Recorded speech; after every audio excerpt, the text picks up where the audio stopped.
لەلایەکەوە شەڕی داعش لەلایەکەوە کێشەی دارایی و هەموو ئەو شتانەی کە لە منتیقە دەگوزارێ بە حەقیقەت ئێمە دەبێ بیر لەوە بکەینەوە بە تەوافق بە تێگەیشتن لە چوارچێوەی مەسلحەتی هەرێمی کوردستان ئێمە کێشەکان چارەسەر بکەین و جەنابی مامۆستاش هاوبیر بوو هاودەنگ بوو لەسەر ئەو مەسەلەیە و طبعی ئەم کۆبوونەوەی ئێمەش بەردەوام دەبێت بۆ گەیشتن بە ئەنجامێکی بۆش و زۆر سوپاس.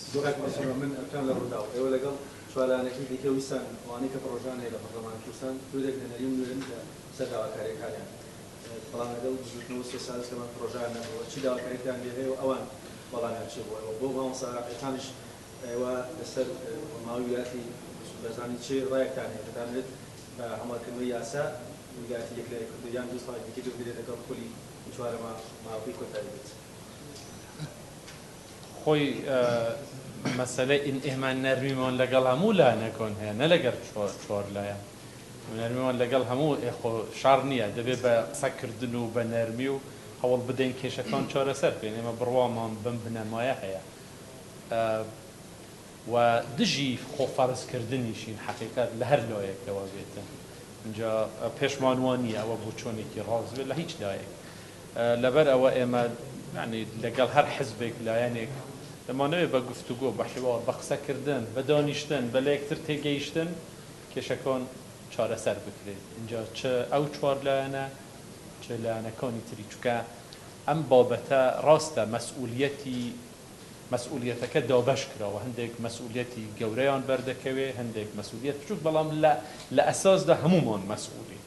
هەموو حزبەکان ئەمانەی کە ئەمڕۆ لە کوردستانان هەموویمان مەسئولین و دەبێ پێکەوە دەست لە ناو دەست بە یەک ڕێزی هەوڵ بدەین کێشەکان چارەسەر پێم وایە بەڵێ ئەفەن بۆ مەسەلەی سوالەکەی جەنابەت ئێمە دیارە وەختی خۆی جەنابی کاک مەسعودیش هەروای پێ باش بوو کە لە بە شێوەیەکی دەستوری شتەکە حەل بکرێت و ئەو لیژنە دەستوریش کە دانراوە ئەوە ئامادەکاری بکا بۆ ئەوەی کەوا ئەو کێشە لە بنەڕەت و حەلیکە ئەو گفتوگوانەیش کە ئێستا دەستی پێکرۆ دیارەوە نەتیجەیە کێبێ ئینشاءالله ئێمە چاوەڕێ ئەو نەتیجەکە. بەڵێکانی ئەخبەرداگەری کوردستان ئەمڕۆ سەردانی چەندانێکی زۆرتان کردووە ڕای لایەنەکان چۆن دەبینن بۆ تێپەڕاندنیان بۆ پرسانی کە ئێستا لە هەرێمی کوردستان خۆی بیر و بۆچوونەکان جیاوازە ناڵێم ئێمە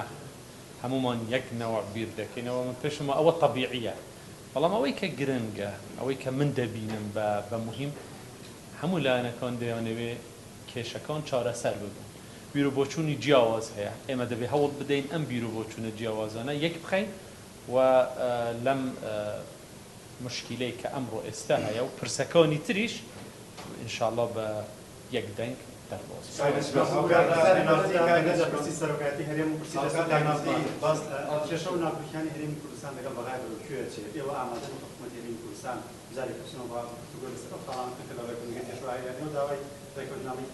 بەڵێ ئێمە لەگەڵ پێشتریش سیاسەتی حکوومەتی هەرێم وا بووە ئێمە ویستومانە و حەزیشمان کردووە کێشەکانمان لەگەڵ بەغدا بە گفتوگۆ چارەسەر بکرێت ئەولەویەتی یەکەمیش بە نیسبەت ئێمە و حەقیقەت ئەگەر چارەسەر هەبێ پێمان خۆشە لەگەڵ بەغدا ئەو چارەسەرە هەبێ بەڵام ئەوەی ئێستا ئەگەر ئێمە چارەیەکی تر بگرینە بەر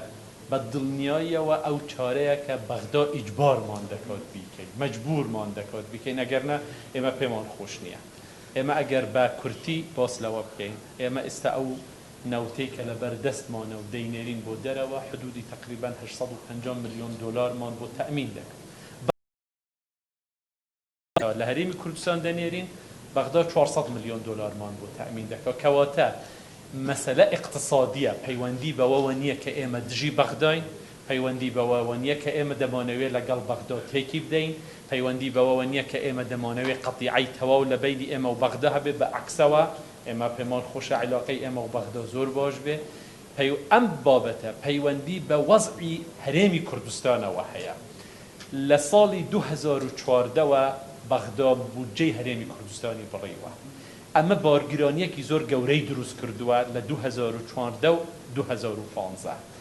ئێمە لە ڕووی اقتصادیەوە ناتوانین بەم شێوەیە لەگەڵ بەغدا بەردەوام بین مەسەلەکە تەنها اقتصادی هیچ پەیوەندی بە مەوزوعی سیاسیەوە نییە لەبەر ئەوە ئێمە لە ناچاریەوە ئەگەر مەجبور ببین ڕێگەیەکی تر بگرینە بەر لەگەڵ ئەوەشدا دەمانەوێت لەگەڵ بەغدا بەردەوام بین لە گفتوگۆدا بین و بگەینە ئەنجامێک و ئێمە هەوڵیشمان داوە لەم ماوەیەدا لەگەڵ بەغداش قسە بکەین و قسەشمان کردووە و ئەگەر پێویست بەوە بکات چوونی بەغداش پێویست بکە بەڵێ ئێمە حوزەین آخر پرسیار سەرۆکی حکوومەتێکی یا کوچێکی سەرۆکی پارتی وەکو سەرۆکی حکوومەتە پێش دەژن موچەی فەرمانبەران دەدرێت وەکو کوچێکی سەرۆکی پارتیش باز لەو دەکرێت لەم کۆبنەوەراندا لەگەڵ لایەنە سیاسیەکان وەکو پارتی پێشنیاریان کردووە ئامادەن سەرۆک لە پەرلەمانە هەڵبژێرێت بەڵام بۆ مەرجەی 2 ساڵ بۆ ویلایەتی بارزانانی درێژ بێت ئەوە ڕاست نییە موچە دەدرێت پێش دەژن ئەوەی موچە ئەم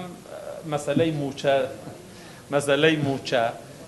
ئێمە ئێستا هەموو هەوڵی ئێمە ئەوەیە کە ئێمە بتوانین موچە پێش جەژن خۆ مەسەلەی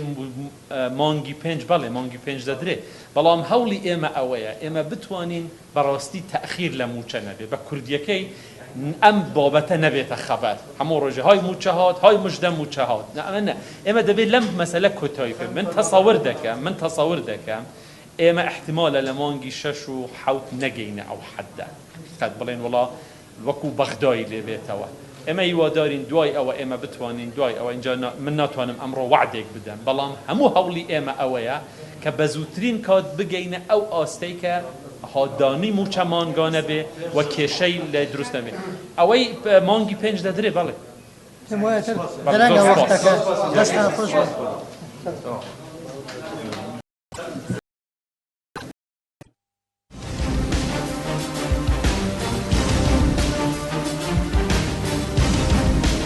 توافقی وطنی لەسەر بێت وکەوە دەستور شتێک نییە بۆ حیزبێک و بۆ گروپێک بێ یا بۆ لایەنێک بێ بەڵکو لازمە هەموو لایەنەکان لەسەری پێک بێن پێمان وایە گونجاوترین سیستەمی سیاسی بۆ کوردستانی